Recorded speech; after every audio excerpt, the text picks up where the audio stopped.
This is an Audio Wool original. This episode of Frightday is brought to you by Spring-Heeled Jack Coffee. You need great coffee. Jack delivers. Visit springhieldjack.coffee. Hey guys, thanks for listening. If you'd like to support us, go to patreon.com/frightday.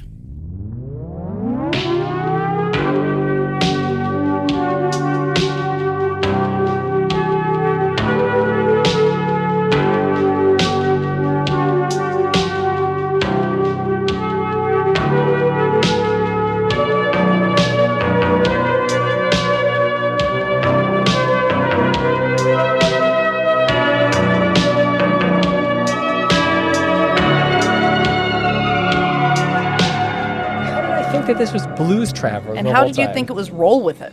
The song's called Roll to Me. Very different. Yeah, it is different. Fuck. It is Frightday. I'm your host, Byron. Critics and mothers have a lot in common. Everyone is one and has one. Living under their influence can do a number on everything. And we'll talk about that. And Italian sacrificial cults, as we review Robert DeFeo and Paolo Strippoli's, why did I hit that P so hard? Paolo? A classic horror story. I'm joined tonight by Kelly. Oh, yo. And Sam can't make it because he's driving his Uber RV around. Paolo. So your mom Fabrizio. Okay, I saw your mom posted a picture of a lake monster. Fuck. You know, here's the thing. So I struggle, I think like most women, with body image. Let's tilt the mic towards your mouth. And I hate having pictures of me put up places, but I'm really trying to set a better example for my daughters and not freak out about it.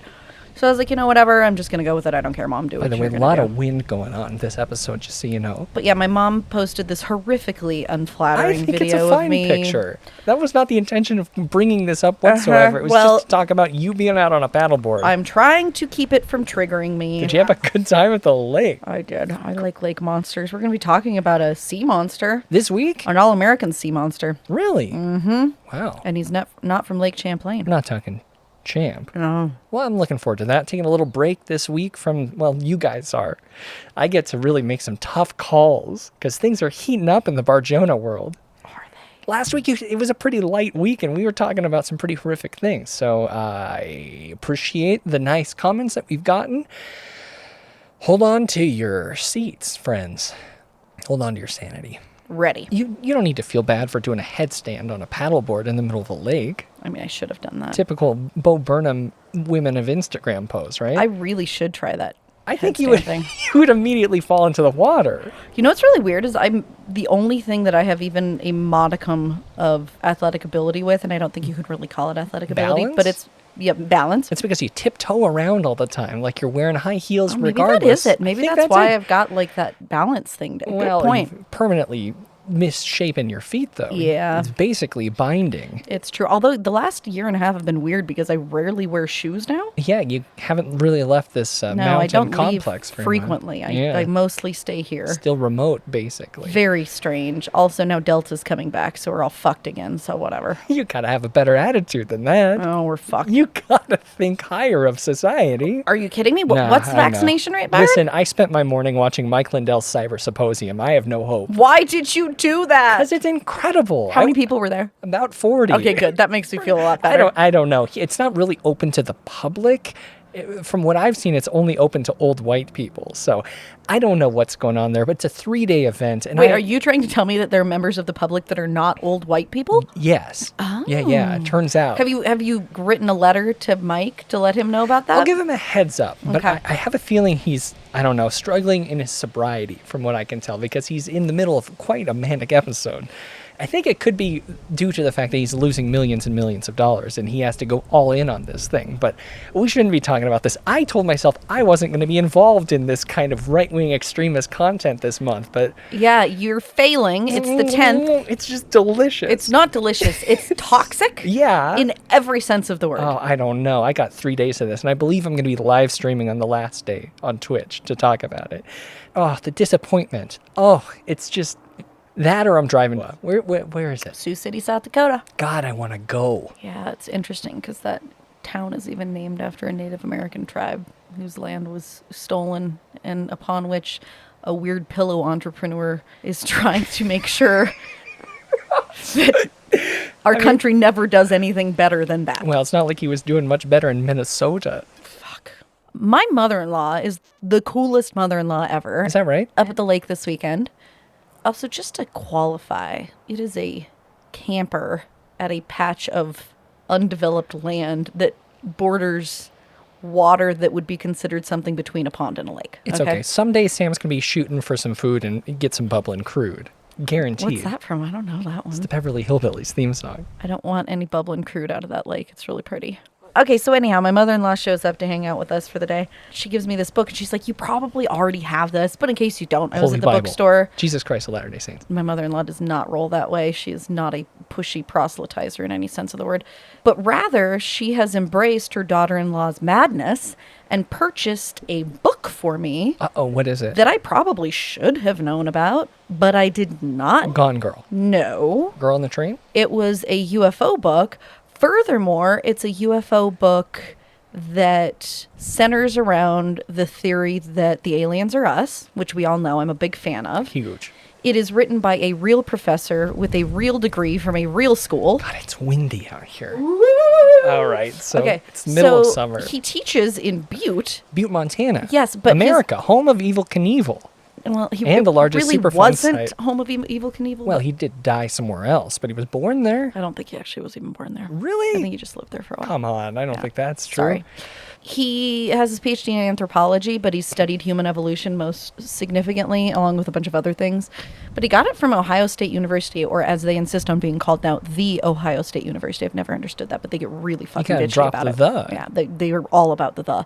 This is an incredibly well-researched book, just footnotes upon footnotes, all sorts of interesting perspective looking at our history of evolution. Uh-huh. And why that provides evidence that we could very well evolve to a gray-like State. creature. Okay. Okay. It is amazing. I am just barely into it. But Byron, have you reached out and gotten me an interview yet? I have the name on a list. Okay. Well, his name is Michael Masters. And unfortunately, people are saying that it's a novel theory. It really isn't a novel theory. He also does not treat it as that. He knows he's not the first one to present this, but he probably is the first one to present this really interesting scientific investigation of it. 300 pages. It's called Identified Flying Objects, a multidisciplinary scientific approach to the UFO phenomenon. So you're taking something cool and fun and spooky and making it boring. No, it's amazing. It's very sciencey. And he's also the keynote speaker at the McMinnville UFO Fest. Oh. This fall. Maybe look forward to that talk in the future. I'm going to reach out this week and we'll line some stuff Will you up. set a reminder on your phone so you forget? Because I already told you about it So on I Saturday, and forget? so you remember. I already told you about it on Friday, and you still haven't done it, and it's Tuesday. Yeah, I had a lot of stuff going Yeah, on. I know. I know. You always have a lot of stuff. So put a reminder. Fine. No, but now. Put a reminder on your phone. I need to talk to Tomorrow Professor at Masters. 4 p.m. remind me to email Michael Masters. UFO.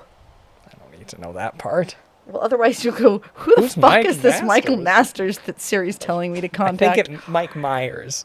There you go. Kelly, I got you an interview with Fat Bastard. I do like Mike Myers, though. He's pretty funny. Well, and also, Kelly, the Showtime UFO series produced by J.J. Abrams. Is it out now? It is. Okay, have And you watched it? I started watching it, and it's 6 one-hour episodes, and I was like, oh, I can't do this. Oh, I'll do that for sure. I can't do this. It starts out with an interview with the Black Vault guy. Oh! So, I think you Okay, might the dig one it. on Netflix is supposed to be shit. Yeah. Like super rudimentary. We're going to talk more about Netflix. I don't think I like it anymore. I think it's just trash. I don't know. The movie we watched this week wasn't trash. Yeah, we'll talk about that. But Kelly, before we do, these DVD copies of Igby Goes Down aren't going to put themselves away. Fucking love Igby Goes Down. It's time for staff picks. They say so much, but they never tell you if it's any good. Werewolf movie with E.T.'s mom in it. The Howling, horror, straight ahead. RV horror. That's where I went. That's where you went? Well, I was going to do Italian, but I feel like all the good Italian films, like Demons or any of the Dario Argento or Giallo stuff in general, was already, like, everyone knows that stuff. So, first thought, the house is October built, but I've talked a lot about that movie. I've even talked to the director of that movie. It was a Kieran. Okay, we're still talking Igby right now. Do you have any RV horror films? That's not where your mind went, right? No, it is definitely not where my mind went. How's This October Built is an absolute gem. Great little found footage flick. It brought the spooky doll head Wait, mask. I thought you weren't doing I that. wasn't. That's why I'm moving away from it. You aren't moving away from it. You're moving into There's it. another film I haven't talked a lot about. I think I brought it up maybe once or twice in the history of this podcast, but it's an underrated picture from the 70s called Race with the Devil. Two men on a dream vacation witness an unspeakable evil. I sure think they killed her. Frightday's seen it. And get trapped in an unbelievable nightmare. We saw somebody murdered. They're chasing us. 20th Century Fox presents Race with the Devil. There was nowhere they could hide. There was no one they could trust. There was nothing they could do but run and fight. Shoot it, Frank! And race with the devil. Ooh, haven't seen it. Now I'm interested. Talk to me. Roger, played by Peter Fonda, his friend Frank, Warren Oates, and their wives, Laura Parker and Loretta Swit, are heading from San Antonio to the wilderness of rural Texas for some off-road motocross. What they find instead is a satanic cult sacrifice, and they are unfortunate enough to be caught observing the ritual. Naturally, this doesn't sit too well with the cult members. Now, Roger and Frank are on the... I don't know why they left the wives out. The wives don't count. I guess not in 1970. Now Roger and Frank are on the run from what is apparently a very sizable Texan satanic community. We got thrills, chills, and spills. Nothing better than Satanists in the 70s, Kelly. The leader also wears a spooky antler mask. I love that. It's similar to the ones we never watched in the movie tonight. I just love this thing. It's like Duel on steroids or meth. Ooh, okay. And I'm going to get a lot of shit for this. I think I wrote an article at Frightday.com, films that I would like to see remade. This is on that list, and I definitely think Rob Zombie could pull it off. He's got that kind of white, trashy, Satanist, spooky, witchy vibe. Would work really well with this. That was a lot of adjectives. When you race with the devil, you better be faster than hell, is the tagline as well. And you better check this one out. You've never heard of Race with the Devil, Kelly? Like literally never even heard of it. One of my faves from the 70s, 1975, Jack Starrett was the director. Popular for mostly biker movies. Hell Angels on Wheels, Angels from Hell, which I imagine is a biker thing, Hell's Bloody Devils, Nam's Angels, lots of angels and devils. Grizzly 2, The Concert. This guy seems great. He's dead now. Like old age or something. He died at 52. Okay, what happened? Kidney failure? Oof. Yeah, not great. But this movie is. So check it out. So, a bit of a problem with this one. Uh-oh. What's going on? You're rubbing your eyes real hard? Well, now that I'm thinking about the one that I had chosen, I think there are two significant issues with it. One being you're going to say that everybody already knows about it, but the more important issue is I think if I relate it to this movie at all, it's going to be a spoiler. You really thought hard and ahead about this, huh? Well, no, the reason is at like 6 different points in this movie, I was like, oh my gosh, this reminds me, and this reminds me, and this reminds me of. Mm-hmm. Sensory, yeah. So I probably shouldn't actually do that. And so instead of doing that... Just winging it. I like it. Gears spinning. This is a movie that I saw a number of years ago. It's actually, heavens, it's 9 years old. Isn't Byron? that sad. It's so... Was it 2013? Right? 12. 12? Oh, God. All right. We're getting so old. Yeah. This movie is a found footage. We haven't talked found footage in a while. We Because there haven't watched been a any- lot of good ones. Yeah. Yeah. Are there any good ones coming out later this year? No. No? Not to my knowledge. Everyone's just making vampire movies. I guess that's true. Everybody is making vampire movies. All right. So this one, I think I just watched as like a, hey, this is on Netflix and it looks kind of interesting. Let me check this one out. It was pretty interesting and also really fun. This came at a time that when I watched it, it came at a time that I was doing some research into Bohemian Grove. Oh, that's right. And Early such days. organizations. And this definitely taps into all those feels. It is called The Conspiracy. We will fight for our freedom because we know what freedom feels like. wasn't so much conspiracy theories themselves as it was the people who believe in them that attracted me. I feel pretty exposed. Conspiracy theories are more prevalent in our society today than they've ever been. Terrence and guys like him, if they're wrong, then it's really crazy that they could be so delusional. I is the guy who bankrolled 9/11, meeting with the CIA.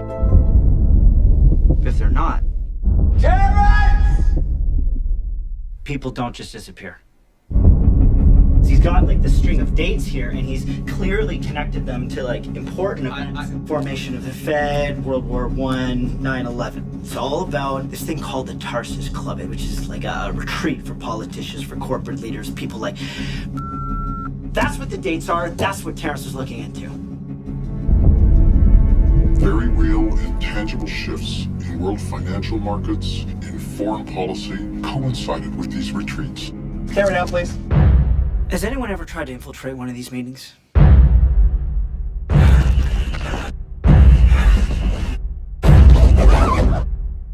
You know, I realize now that they're never going to let this movie get out. Not the most inventive title, but it's a good movie. And it is a found footage about these documentary filmmakers making a movie about conspiracy theories.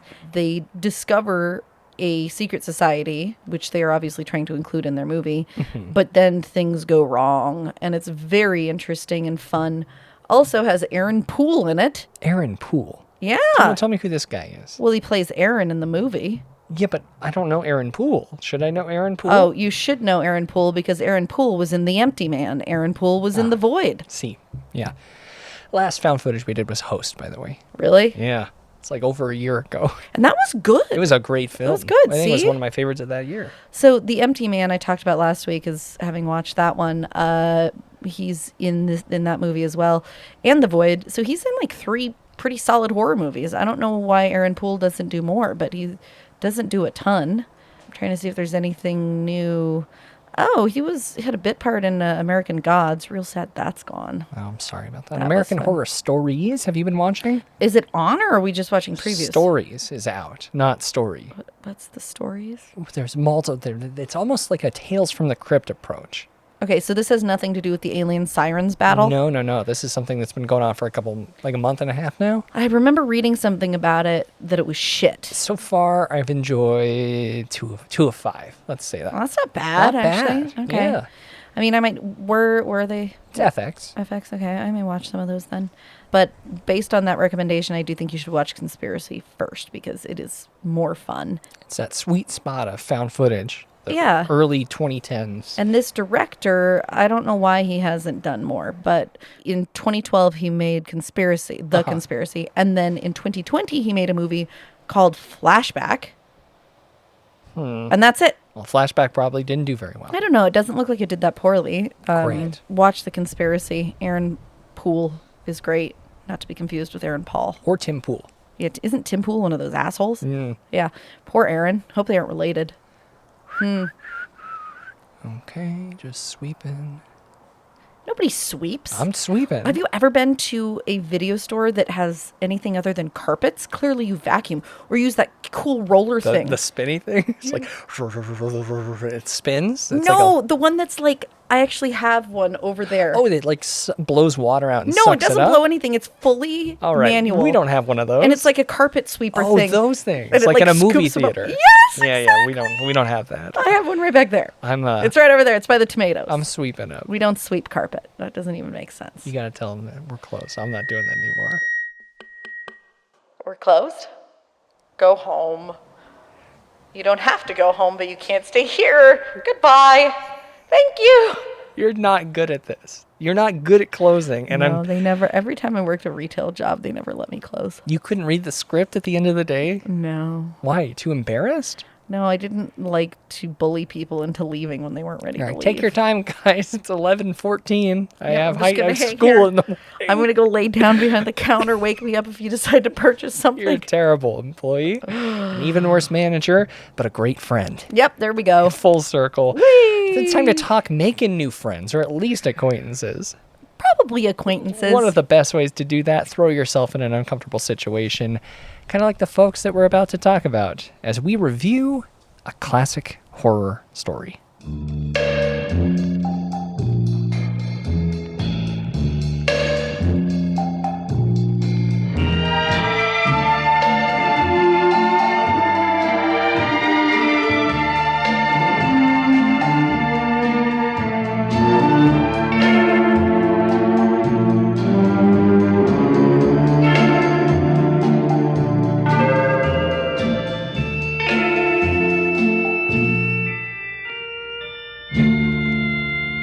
We hope you're enjoying your visit here this evening. Now, on with the show. A Classic Horror Story is a 2021 Italian horror film written by Roberto De Feo, Paolo Strippoli, Luco Bezzana, David Bellini, and Milo Trisoni, and directed by Roberto De Feo and Paolo Strippoli. I'm Paolo. certain that Paolo. Is this a Duolingo or is this like a muzzy? What am I doing? Moosey. Moosey. That's not what he says. It is what he says. Does he say that? The language teacher? Moosey. Is he a hippopotamus? What is that guy? I don't know what he is, but I think he's just a giant weird bear. But I will tell you this. I'm learning Italian. My children love Moosey. All right. Well, maybe I need a little moosey in my life. Strangers traveling in southern Italy become stranded in the woods, where they must fight desperately to get out alive. Robert De Feo, Italian director and screenwriter, most well known for his feature-length debut, The Nest, in 2019. Have you seen that? Haven't. Neither have I. It looked kind of fun, though. I feel like I've heard of it, though. Yeah, when I was looking him up, that looks like a fun movie. We should check it out. I think it sounds like an excellent thing to check out. Yep. But yeah, a lot of shorts before that. I really want to look into Ice Scream. Yeah, I saw that. Yeah, looks I wonder great. if that's a weird translation thing. Strippoli, also writer-director, known for this film. This is his first feature. He's a writer and director on a lot of other things. The Looney Boxer, Nessun Dorma, and In un Mondo Violento. In a Violent World? I guess so. Is it Mundo? Mondo, actually. Oh, yeah, Mundo is Spanish, so maybe Mondo. Yeah. I think it's Violent World. Pretty solid directorial team here. Some youngins. I liked the style with which this movie was shot. Beautiful looking film. And some very interesting, unique scenes, too. Like, it wasn't all shot the same. No. There's no. a scene where the characters here. are running through the woods that I thought was particularly interesting the way it was done. The sound layering was interesting as well, like places where there was lots of sound and places that were silent when you knew there was a lot going on. Can we talk about the score, too? Beautiful, creepy Junk. as shit score. Boom. Okay. Junk. And then slow, draggy, like witchy strings. Oh, I love it. It was really, really good. Every time. It gets me. And just very quality looking and sounding movie. Ooh, I was going to shout out the cinematographer. Cannot pronounce whatever Hold on, let me that see if I can name do is. it. I'm going to try and do it without sounding like a moron. Oh, good luck. Are you ready? Sure. I think it's Emmanuel Pasquet, actually. Really? That's all it is? I believe so. I just saw the E at the end of Emmanuel. What? Emanuele? Emanuele? Okay, because down here it says... Cinematography by Emmanuel Oh, I'm Pasquet. still on Conspiracy. That's why I'm like, that isn't even an Italian What is it, like name. Tom Johnson? It was Ian Anderson. All right. Byron, Well, what the hell is wrong I'm with exhausted. We're figuring it out. Oh, my God. The cast of this as well, we've got a familiar face, Kelly. Okay, well, speaking of faces, can I talk about an immediate reaction that I had? Yes, please. So as soon as we get into this caravan where these odd characters all get together and are traveling to the same location, which, by the way, this is going to be a very esoteric mention. Any of you who have seen Abbott and Costello... God damn it. Hold That Ghost starts out a very similar way where all of these different people are carpooling together. They don't know each other. And they end up stranded at a spooky haunted house. Well, I wonder if... Shut up. Fucking kids on bikes yelling? He might be able to hear you, that poor child. Yeah, bullshit. Oh my God. So anyhow, that would be another...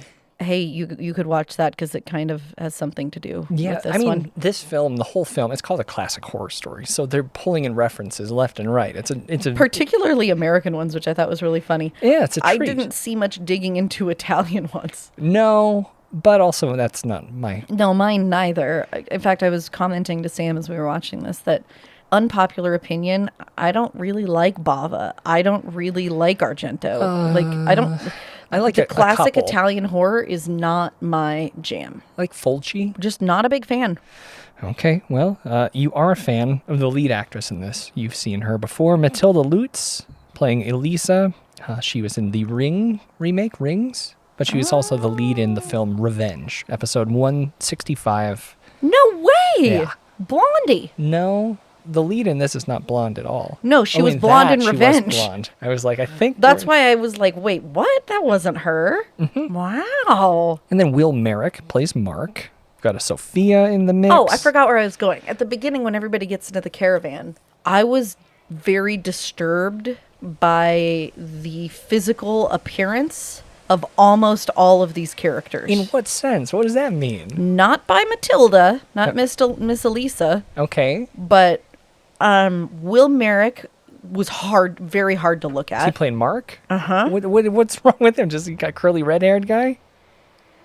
Don't make that face. You look like the Joker right now. What's going on? I didn't like the way he looked. And I mean, Fabrizio, they were making to look as creepy as possible. I mean, Fabrizio, desperate guy. But very I lovable. I thought they were going to get into this. Like, God, get the heck out of here, kiddos. Stop, they can fucking hear you. Just keep scooting away. You're the one they wanted to record on the porch. I love the porch. The porch is fine. Fabrizio, he's got a YouTube channel. So he says. They never really get into the statistics of this thing. No, but but we don't know if it's a popular channel. We assume that it's not because he says that his little sister came up with the name for it. What was the name? It was Friends of Fabrizio. Right. Which is kind of fun. Like, and Sophia's what's like, the is that concept, really though? the name What of is it? the concept? He's a carpool driver of an RV. None of these people give a shit. They just want him to shut up and they want to get to where they're trying to go. I've seen YouTube channels where it's an Uber driver recording his experiences with his passengers. Oh, I thought that was just that horror movie with What's the Stranger Thing? That was a great flick. God, I love that one.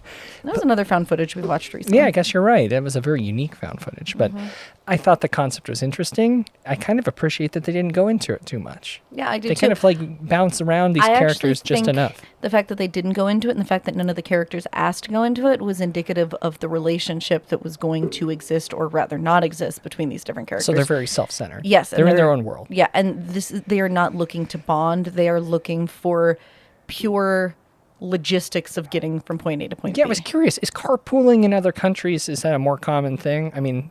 Well, yeah, I mean, other countries are trying a little bit less than we are to destroy the world. Sure. So, yeah, that's I just found this concept to be really interesting, and that's why it was hard for me to write the intro this week, because I was like, this is not a very universal idea, this Fabrizio driving an RV full of strangers. I mean, rideshare is a thing Yeah. in the States, too. I think probably just not as big of a thing. No. What's interesting here is there's this subtext that a group ride is obviously going to be less expensive than just hiring a single Uber driver to go a long distance. There's the subtext that all of these people are in financial... Interesting. Yeah. Like, so very subtle. I didn't really... Yeah. I didn't think about that. For but- different reasons. We didn't talk about Ricardo, the doctor, either. He's also a passenger on this. And then our lead, Elisa. What is her reason for travel? She's going to get an abortion. Yes. She was not jazzed about it, but her mother was really bullying her into it. Mothers. Concept that kind her of... mother was bullying her into not being a mother. Everybody has... I think the lightest mother story is going to be involving our really mismatched young couple. I don't know. Sophia and Mark, they seem to be... You don't think that they're getting along? They're TikTokers. Oh, no, they're getting along. I don't know why. You just leave Mark's Mark physical is an appearance out. asshole? I think he's funny. A drunk driver. Yeah, he does do that. We'll get to that. Unbelievably self-centered, fairly stupid, Pretty dumb. really annoying, Yeah. and hideodorous. All of which You're so mean, but make okay. it very confusing that Miss Sophia, who is actually Beautiful. very resourceful, beautiful, not nearly as annoying. Not a very good jewelry maker. No, but Pretty like, ugly. she's given it her best shot. She started, you know? 3D printing jewelry company, and that's cool. She's one of my favorite things about this movie is that the two main females in it, Elisa and Sophia, are both intelligent and resourceful, and certainly do not occupy the standard female tropes for a group horror situation like this. And in fact, the males come off looking like So freaking dumb. morons. Gross, dumb.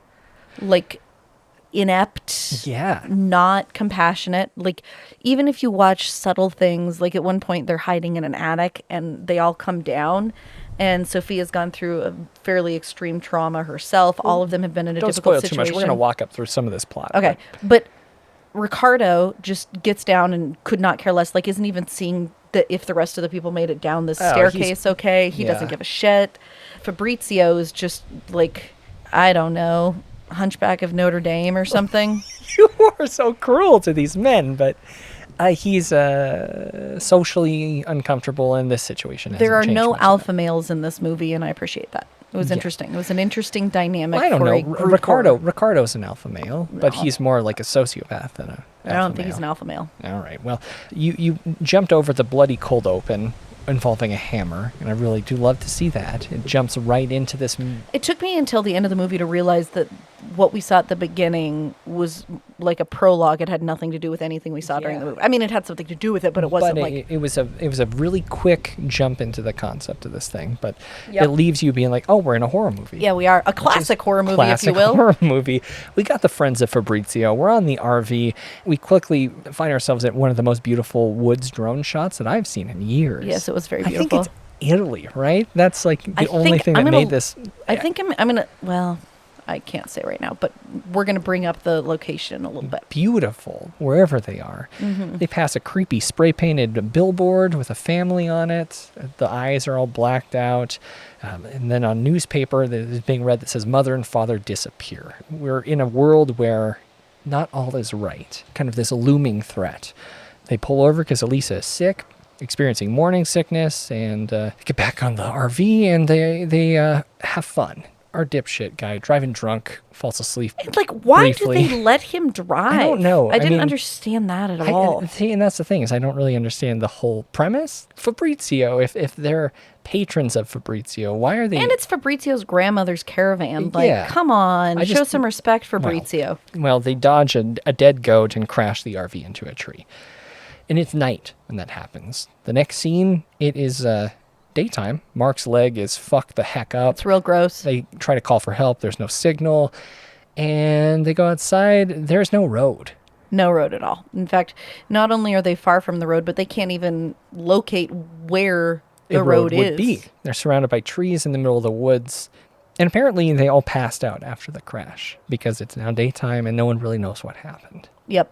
Which is a little bit weird and starts to give you, or at least gave me, this like tingly, What's going on? What's going on? What is going here? on? And what's close by is a spooky-ass star-shaped cabin with loudspeakers surrounding it. Yeah, it's like an Italian twist on Midsummer vibe. Yes, so much. Yeah, super Midsummer. Kind of like that Hansel and Gretel movie, too. Did you Yeah. watch that? Yeah. It's the year of the beautiful small cabins. If they had that thing on VRBO or something, they'd be making a lot of money. No service, no idea where they are. Fabrizio and the doctor have this kind of meta horror moment while they're looking for the road. That's when they first bring up the idea of horror movie characters finding themselves in a limbo situation where they're reliving the same thing over and over. Which immediately made me think of Grave Encounters, and my Oh, brain yeah. stayed there for a little while. Were you happy with that? Yeah. Being yeah. there? Yeah. Would you watch Grave Encounters 3? Yeah. I would too. And then they stumble upon these 3 stick effigies surrounded by antlers and animal heads and a sign that says the 3 Knights of Honor. I could watch any set design with that. Please, give me more. It was pretty cool. Oh, it's great. It was pretty cool. It's got pigs' heads with fresh blood and fresh tears. They didn't need that. They didn't need to zoom in on that poor pig's tears dripping down his eyes. Yep. Don't like that. But back of the RV, the door of the star-shaped cabin is opened. Elisa goes inside, which she finds some... Yeah, no. Why? Well, and furthermore, she goes inside, and when she finds these candles and like this weird altar of sorts. Well, even the pictures on the wall that are like culty secret society skull and bones, but with like wood skull and antlers wood masks. That's not stuff that I'd be like, oh, cool. This is good and normal. Yep. I feel great about this. I'm going to hang out in this cabin longer. Yeah. No thanks. Thoughts on the whole 3 Knights of Honor thing? First one has no eyes, but even in the dark you'll find you. The second has no ears, but surely he will hear you. The third has no mouth to speak, but if you see him, don't say a word. The winged horse by his side is the song of death. 3 brothers from another world. They saved, apparently, a group of people from starvation. In return, they needed a sacrifice. So the starving people became like a flock to the 3 knights. Yes. Not the most original story. But a here's the thing. twist Hold on on. the see no evil, hear no evil thing. Like, Here's no. Hold all up. right, tell Hold me, up. what's up? It's a real thing. What? Come on. So, Oso, Mastroso, and Carganoso. The 3 knights. Corcognoso. Corcognos. Corcognoso? I was going to write them down. Couldn't even get myself to try to pronounce those. Yep. Lots of Osos. They actually have a real history with the Italian mafia. All right, here we go. As the story goes, back in the 15th century in Spain, the 3 were brothers and part of a religious group called La Garduña. And Garduña means... No idea. Just shrugging it. I don't know. Garduña is not a Spanish word with which I'm familiar. I don't know. I'm not a fluent speaker, so we'll have to look that up. Yeah. When their sister was raped, they decided to kill the man who did it, which led to their banishment to Favignana, which is one of the Sicilian islands. Oh. Imprisoned, they wrote rules for a new society run by their own code of ethics, and they devoted themselves to Jesus Cristo, St. Michael, the Archangel, and St. Peter. After being released 30 years later, they swore to abide by the code they'd written. Oso created the Honored Men of Sicily, while Mastroso and Carcagnoso went to mainland Italy. Mastroso created the Honored Men of Calabria.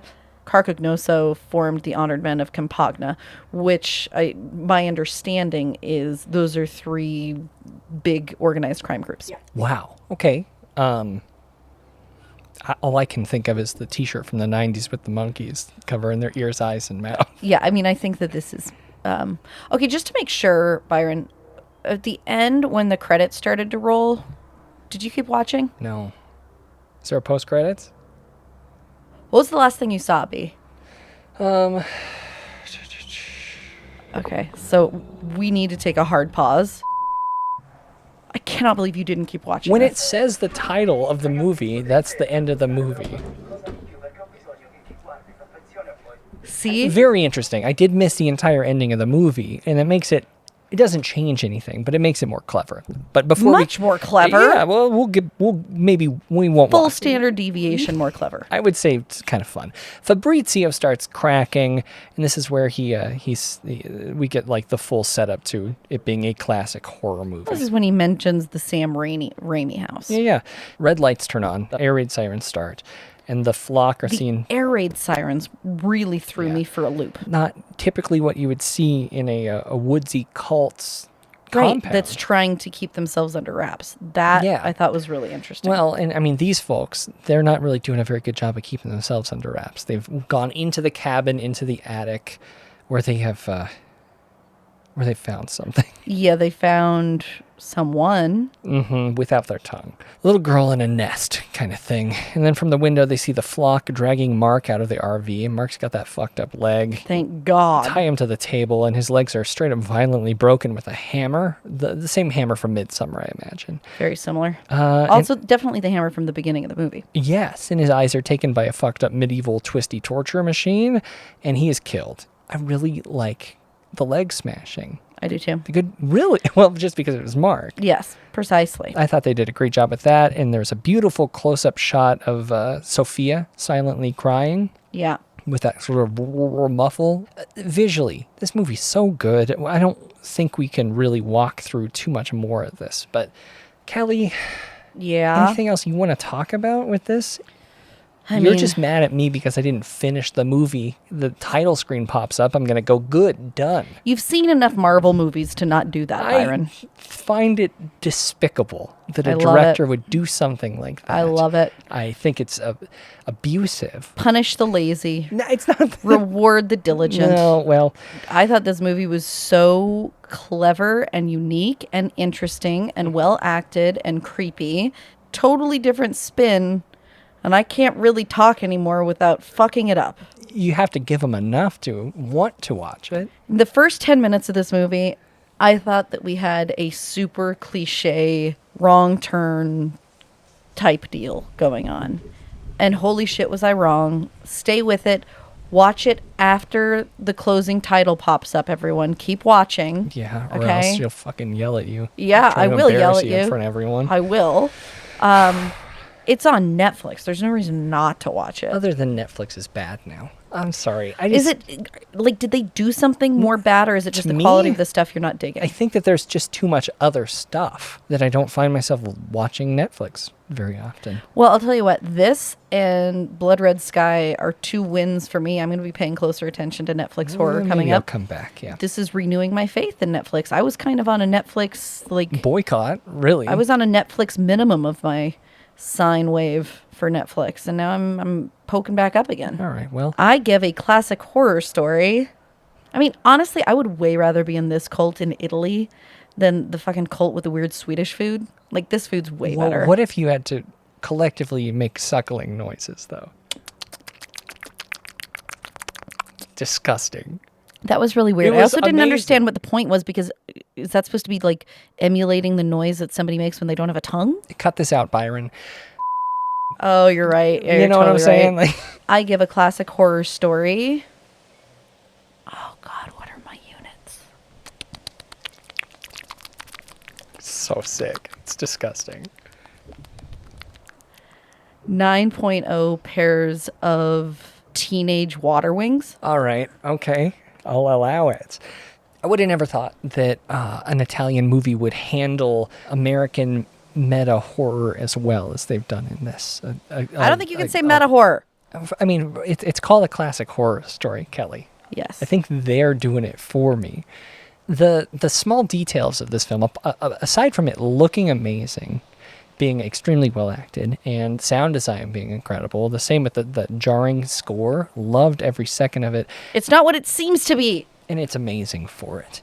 God, now you have me self-conscious about spoiling this movie, Kelly. You should be self-conscious about it. I just think it's incredible, down to the small details, the suckling, the bells, the siren, the lights, the setting, the RV. It made my night. I really enjoyed it. And for those reasons, I give it, God, there's a bee just on my leg. Is it a bee? Is it a wasp? I don't really know. I just don't want it to be If there. it's a wasp, you can kill it. If it's a bee, you can't kill it. We need bees. I give this movie, a classic horror story, 2.5 tongues, 2.5 eyes, and 2.5 ears. I was honestly gonna get up and walk out. And that makes it a 7.5? Yes. And those are my thoughts on a classic horror story, which is available now on Netflix, and you can get that when you push play on your computer. It's available for most people who have that. Just be sure you watch it through the end. And once you have, let me know what you think. You can reach out to us on Twitter and Instagram at Frightday. You can send us an email, contact@frightday.com. Leave a comment below this episode at frightday.com. Or we can have a conversation about it in our Facebook group, facebook.com/group/Frightday, or in the Discord server, discord.frightday.com. If you like our show and want to help us make it even better, grab something spooky at shop.frightday.com. Also, let us know, still open and willing to hear what candle scents you think that each of us should have for round 2 of the candle, of course. Kelly, you look like you're thinking long and hard. Mm-hmm. Rose water, is that what you said last time? I mean... No, it was like orange blossom. Orange blossom. I really like orange blossom. It's my favorite smell. We're going to be bringing those back sometime soon. Kelly, we've got a special announcement. I think we're going to roll it out on Twitch. We'll have a date very soon. Lots of exciting information. But support us until then, shop.frightday.com. And we may be fueled by Spring Hill Jack Coffee, but it's the members of the Frightday Society who keep us from crashing our RV. And it's just going to be me giving initiations because Kelly had to pop away for just a second. Be that as it may, I'd like to welcome Andrew D. to the Frightday Society. Andrew, thank you so much. I'm going to need you to collect one set of tongues. Well, that would be... A set of tongues would just be one full tongue, please. P.O. Box is in the episode description. And I'd also like to welcome Patrick M. Patrick, do the same things, but get me a set or 2 of eyeballs or ears, your choice. Sorry, Andrew, I know that's not fair, but Patrick and Andrew, welcome to the Frightday Society. Thank you guys so much. when you join the Frightday Society at patreon.com/Frightday or cult.frightday.com. Oh, what's that? You get bonus episodes every week. It's Behind the Screams, the show behind the show. Was there like 55 of those? You also get bonus episodes of Captain Kelly's Cryptids and Conspiracies, Byron Serial Corner, The Writer's Room, Toast to Toast PM with Wine Kelly, Cinema Autopsy, the first 10 episodes of this show, which is not a bad thing. Members also get early access to new products as well as members-only items and 15% off everything at shop.frightday.com. I love everyone who listens to this show, but I love the Frightday Society members more and the Inner Circle even more than that. Keep your eyes on your mailbox. I see. Another great way to support the show would be to don't leave a review for this show on iTunes, okay? Doesn't matter. Don't do it. Please do not leave a review, 5 stars, with nice words for this show on Apple Podcasts. Please. And until next week, Kelly, where are you going to be? Oh, you can find me on Twitter at Kelly Frightday. You can email me, kelly@frightday.com. Sometimes I poke around on our Facebook group, Frightday Society. Discord? Every once in a while I poke my head into Discord. Mostly the rest of this week, though, I'm going to be researching some sea serpents. Oh, look forward to that later this week. Yeah. Bracing myself for next week again. And I'm at Byron McKoy on Twitter and Instagram. Byron@frightday.com is my email address. And until next Frightday, I'm Byron. I'm Kelly. Get your own ride. Definitely. Be your own person.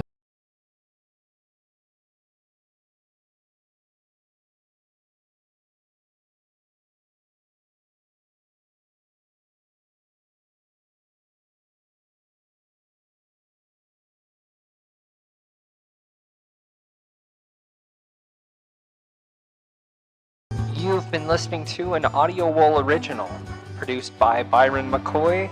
Theme music provided by Cemeteries. For more programs like this, visit audiowool.co.